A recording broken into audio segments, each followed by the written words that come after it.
रेगिस्तान के बीच एक ऐसी इमारत खड़ी की गई जिसकी ऊंचाई देखकर इंसान को अपनी ही बनाई दुनिया पर यकीन करना मुश्किल हो जाए। 828 मीटर। लेकिन असली सवाल ये नहीं है कि बुर्ज खलीफा कितना ऊंचा है। सवाल ये है, आखिर दुबई ने दुनिया की सबसे ऊंची इमारत बनाने की जरूरत क्यों महसूस की? साल था 2004। दुबई तेजी से बदल रहा था।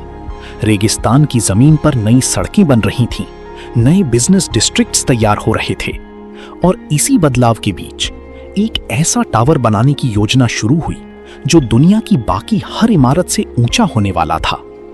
लेकिन इतनी ऊंची इमारत को रेगिस्तान की जमीन पर खड़ा करना अपने आप में एक चुनौती थी।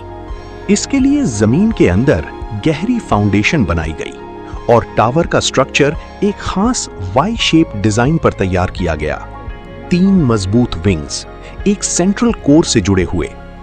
यह डिजाइन सिर्फ खूबसूरती के लिए नहीं था, बल्कि इतनी ऊंचाई पर आने वाली हवाओं और ताकतों को संभालने के लिए भी बेहद महत्वपूर्ण था।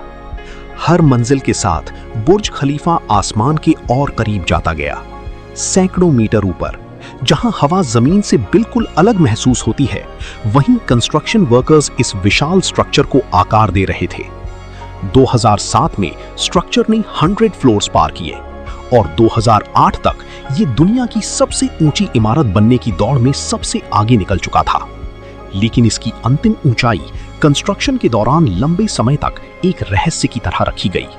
फिर आया 4 जनवरी 2010। दुबई में बुर्ज खलीफा का आधिकारिक उद्घाटन हुआ और उस दिन दुनिया के स्काईस्क्रेपर इतिहास में एक नया रिकॉर्ड लिखा गया।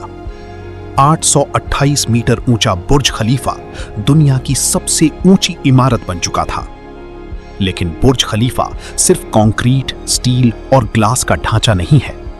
यह दुबई की महत्वाकांक्षा का एक सिंबल बन चुका है। एक ऐसा शहर जिसने दुनिया को दिखाने की कोशिश की कि सीमाएं सिर्फ जमीन पर नहीं होती। कभी जिस रेगिस्तान में दूर तक सिर्फ रेत दिखाई देती थी, आज वहीं दुनिया की सबसे ऊंची इमारत आसमान को छू रही है।